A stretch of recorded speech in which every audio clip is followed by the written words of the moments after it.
everybody, welcome back to the channel. In this week's video, we're diving into my 1966 FJ45 Toyota Landcruiser that I picked up a couple weeks ago up north. It's taking patina builds to a completely new level because this truck needs absolutely everything. And I may have overlooked a few things slightly, like the 25 patches all over the frame, the lack of the floor, the steering wheel, the doors, the locked up clutch pedal and brake pedal and locked up motor, like really locked up motor. But I mean, come on, it's an FJ45. You don't see these things skating down the road very often anymore. Actually, never. So I'm really excited to dive in and see if we can get this thing to roar back to life in some way or another. So let's jump in and see what we can get done. Welcome to Mize Adventure. We're already making progress on the FJ45. Every little piece really helps this project, including this steering wheel that I got from a gentleman named Rob out in Florida. He heard my call for an any condition 1966 FJ40 or 45 steering wheel, and he sent it out within a couple days. So I'm really excited to jump in there and have a steering wheel for this thing because it was kind of a bear to get off the trailer without one.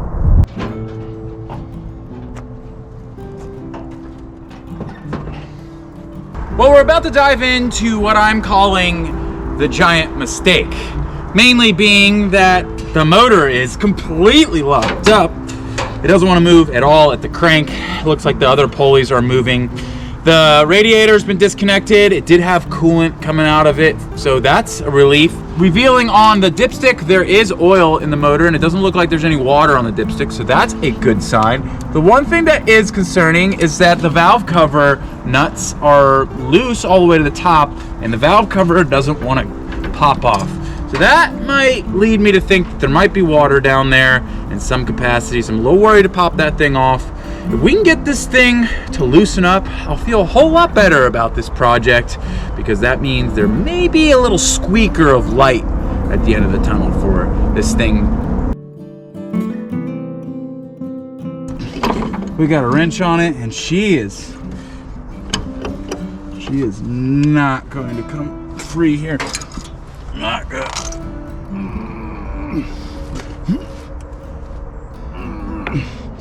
That's all the strength I got. She ain't gonna do it. Great.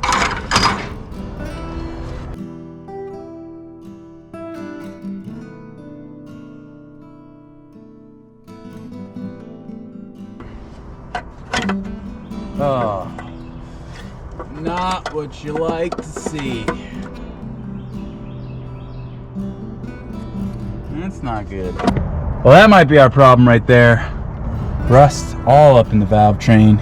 Like I was looking at the valve cover, it looks like there was water that definitely seeped down into here at one point. Not really great to see, and all we can do is vacuum that out and see if we can free it up. This engine just doesn't want to budge. In fact, last time we had a wrench on it, we broke the crank pulley nut. The casting completely broke off. We've also gone ahead and put some leverage onto the flywheel under the truck. It's not going anywhere. With the way the valve train was looking, I have a feeling that there's water in the cylinder somewhere that's blocking it from turning over. Just put a different motor into it, which I'd really like to keep this as original as possible, but that's just the way it goes sometimes. Well, we got some doors. Called in another favor with a good friend of mine, Eric. He had some 1967 FJ40 doors that he was able to donate to the project. So as you can see, they're not perfect, but anything is better than having no door on the truck for all the weather to get into. Amazing.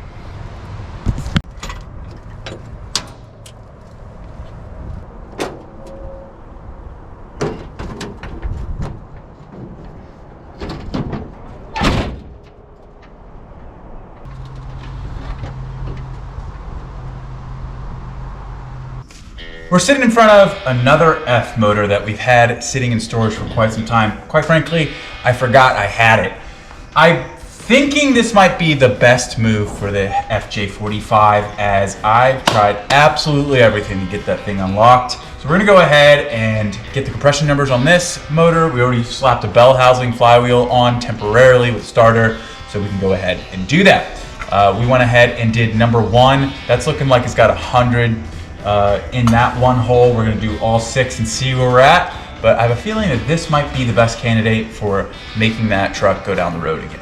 The numbers came back absolutely amazing. We have 1 through 3, we're at 120, 4 came in at 130, 5 at 120, and 6 at 130.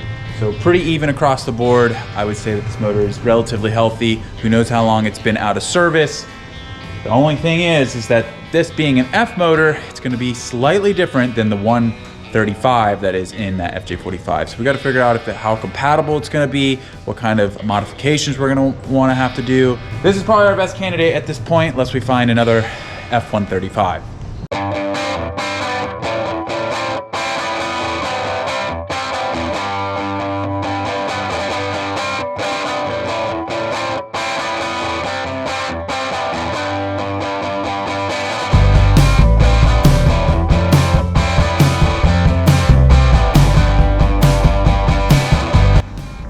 I just want to know if it's worth it. We're gonna see.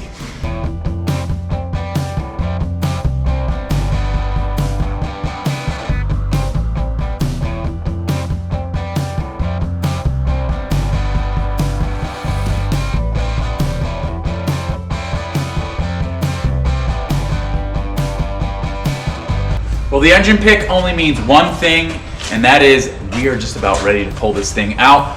I can't tell if there's more rust on me or on the ground after tackling disconnecting this thing from the chassis, which doesn't even seem to be there, which I'll show you once the motor's out how terrible it is. This truck's definitely gonna need a frame if we're going to push it any further than this state that it's in right now. So let's get a chain connected, pull this thing on out of here.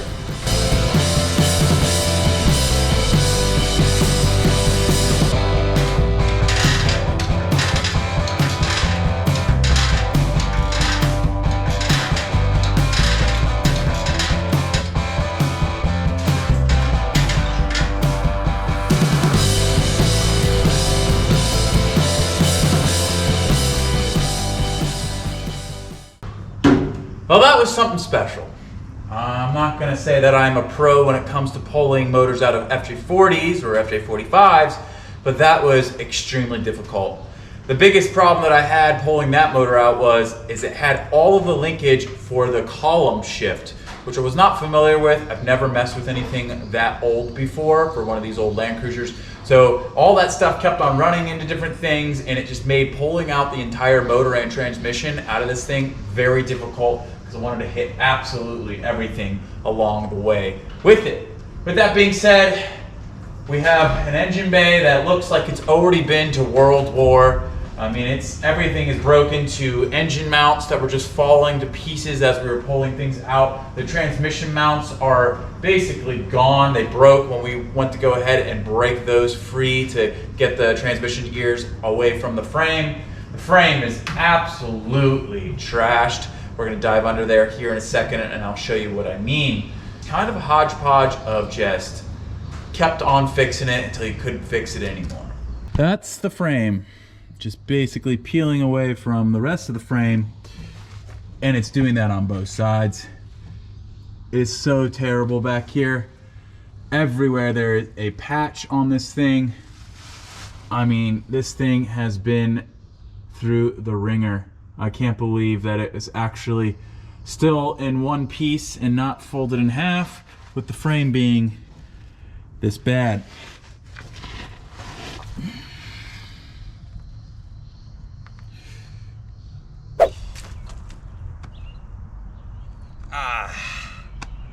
I got the cruiser bug bad. This is exactly why I didn't want to venture into FJ40s, because then I start buying stuff like this collection of parts to try to fix the FJ45 that probably doesn't deserve any type of fixing. So now I own 3 more FJ40s, a 1967, a 71, and a 74. And They all got titles. They don't look like they should. I don't know what else they have, but we own a lot of FJ40 stuff now, so that's good. Yeah, there's a lot of stuff. I've never invested in FJ40 stuff, but here we are, just buying way too much stuff than I actually know how to think about here. Fenders, bodies, these trucks don't even look like they roll, bibs, intakes, exhaust, seats, you name it. I don't even know what's here for the most part. Just took an educated guess.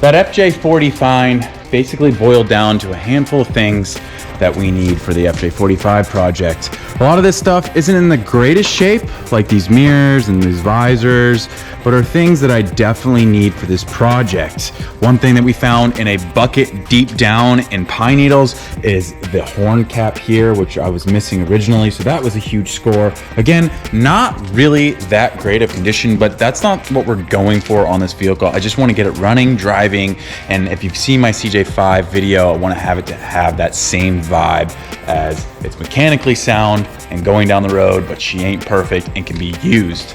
We also have a whole bucket of items here. I'll go ahead and lay that stuff out that we found along digging through all those boxes that will be used for this project. We got a couple bibs that are the early ones with the lights that we're gonna keep. Well, here you have it. We have a whole bunch of stuff laid out here on the 45 tailgate. We got some early tail lights, front lights for the bib. We have a fuel pump, some hinges, a front spear for the split hood. We have, it looks like the blinker stuff for the column, some motor mounts. Obviously, we're not sure we're gonna be using those. Some of the early blinker shells here, some of these hinges that are missing on the hood, and some other odds and ends. So as we go through stuff, I'm picking out these small things that we may use for the project. So a lot of learning to go into figuring out where all these things go, or the correct years, and vice versa. So any help during the video, if you're seeing me use the wrong part, please comment below. Any help with the 40 series would be a huge help. Well, here we are, sitting in front of a fresh F motor, which is a hodgepodge of parts that I put together that I've had in storage. Right now we are changing out this 3-groove pulley that was on this engine to put on this 2-groove. This engine, I didn't take you through building the whole thing because number one, I skipped a lot of things that I shouldn't skip, as well as we put it together with a lot of different things. So we're gonna get this thing put on real quick and I'll take you through what we did to this motor. I know, I'm sorry, I didn't take you through putting this F motor together for the FJ45. And that's because we have a little bit of surprise for the 45, and if you stick around to the end of the episode, I will reveal what we're gonna be doing with this truck. It's a gift to me, and maybe a gift to you all, because you are looking at the same thing I'm looking at. This thing's trashed, but we wanna save it.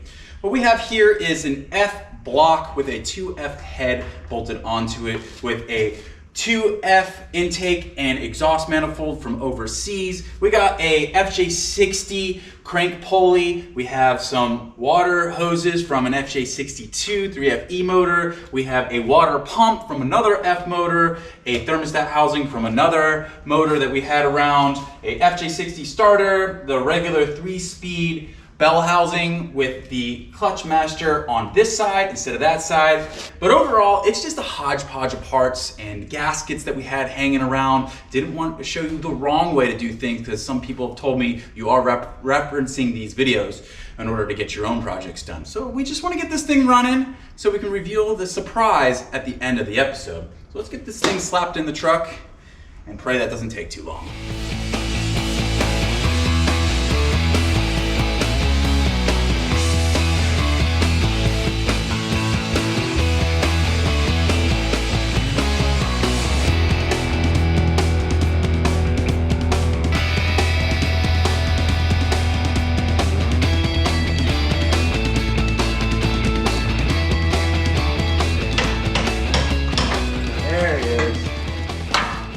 is home. Back in 45. That's your home! Are you too good for your home?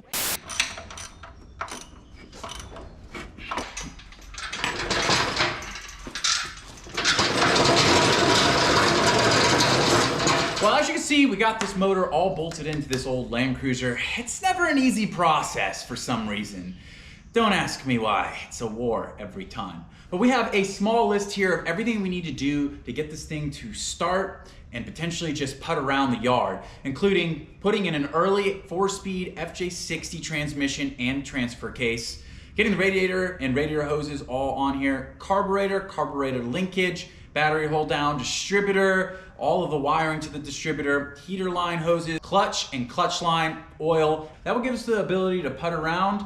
So we got a lot of work to do at this point. It's exciting, get this thing to move for the first time in, I don't know, a bazillion years. So let's get started right now. That's number one right there. Top dead center. Nope, not what we want. I want it to be right there. That's kind of where I want it, right there. It's facing number one.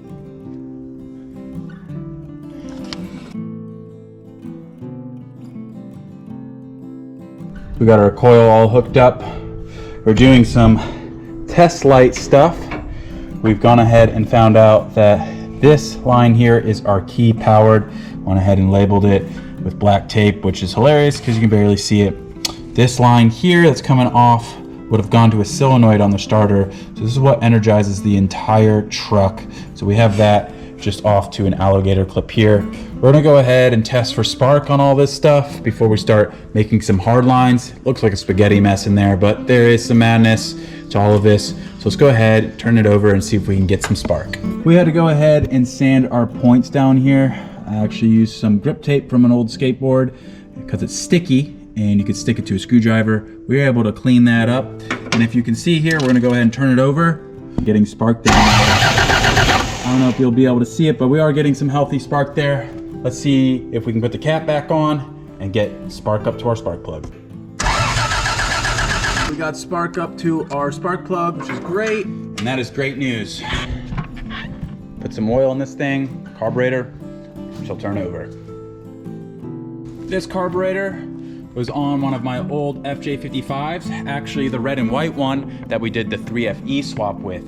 So I know it's a great running carburetor. We're gonna slap it on this truck just for the time being.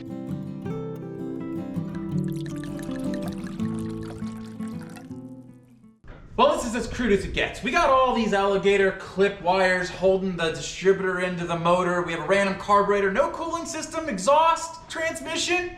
We don't need any of that stuff. We just need to hear this thing bark off because it would give us encouragement to finish all that stuff, clearly. So let's go ahead, throw some starting fluid down the throat of that carburetor and see if she'll make some noise. All right, here goes nothing. Yep, it's gonna run.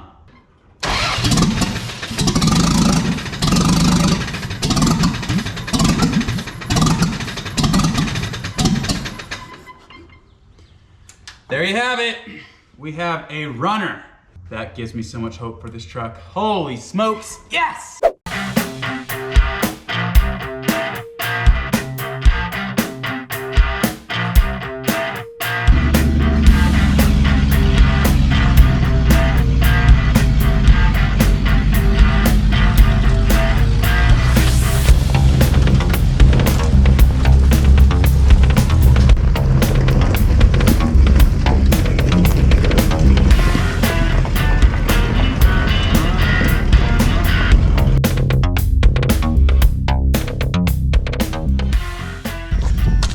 Well, this is the first time for everything. We just bought this FJ40 out of this junkyard that I knew about. Thing is a pile of garbage, honestly, but there are some good parts that we're gonna be using on the FJ45. That's why we picked up the entire thing. Anything else that I'm not using, gonna go online. There are a few things that are rare that we will be putting out there for you guys to grab. But she got some life, she's going to somebody that cares. As mentioned before, we are gonna be using a FJ40 4-speed and case for the 45. I want to talk about what the top plate is going to be doing. So on a top plate on a 60 series, the stick comes out a little further back. This is an FJ40 late 70s 4-speed. Same configuration, but the top plate is different. So the stick comes out further up. So we have a better shift pattern inside the truck. So we're going to be switching that top plate onto the FJ60 transmission so we can put it in the 45 and drive her down the road. We're going ahead and trying something new this time around. As you saw, we didn't put the motor in with the transmission this time. That's because we're going to use an engine hoist to hoist it up right here on the trans tunnel from down here. That being said, this is a column shift truck. This trans tunnel obviously doesn't have the holes for the stick, so we're going to go ahead and cut our holes in here for the time being, because this is physically holding the entire floor and seats together. So we don't want to disturb that, because we are going to do floors on this in the future. But for now, we just want to get it to move. Well, I see failure as a huge learning point. It's the best thing to help you learn. It's definitely terrible at times.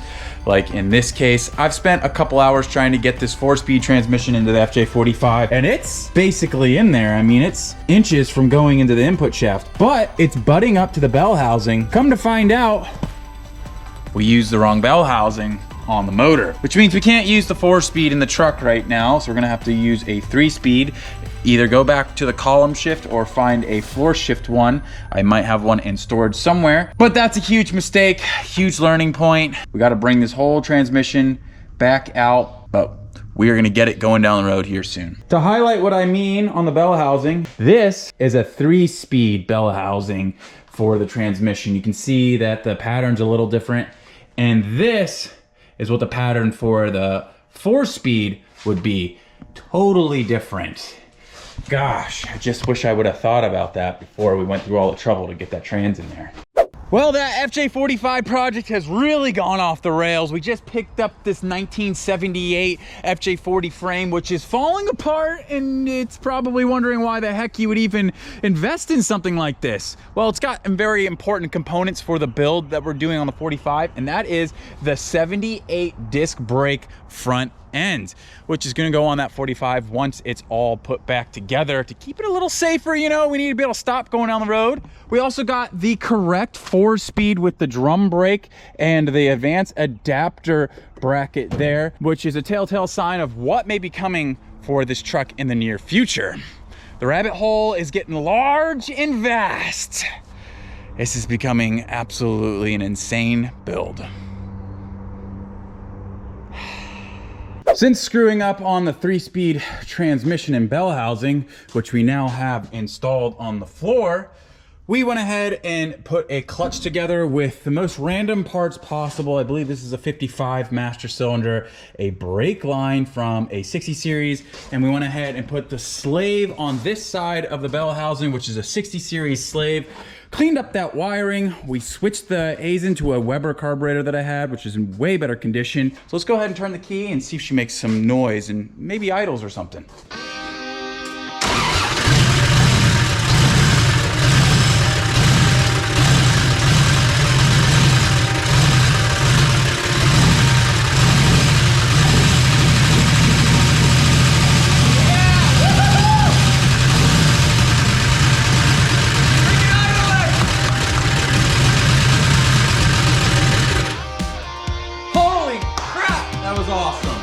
True to the form of this truck, we don't have an accelerator pedal just yet because the linkage from early to later Landcruisers is very different. So we have our trusty rope here that we're going to attempt to use as a little bit of linkage. See if we can get that to work, just to move her up and back.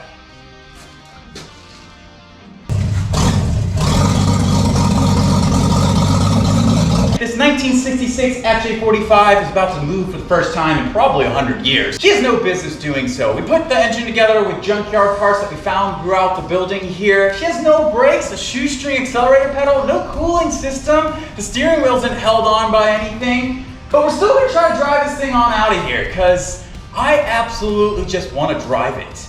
That's it, simply that.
did it, guys. She's running and driving, sort of.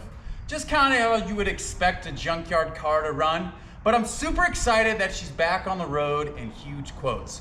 I mentioned in this episode that there's a huge surprise with this truck, and that is that we found a long bed 1977 FJ45 frame out in Seattle. It needs a little work, but it's gonna be perfect for this project, and I'm gonna take you through that entire process, including the fact that it's set up for a V8. This truck's gonna be a monster when it's done. It's gonna be the ideal FJ45 in my mind.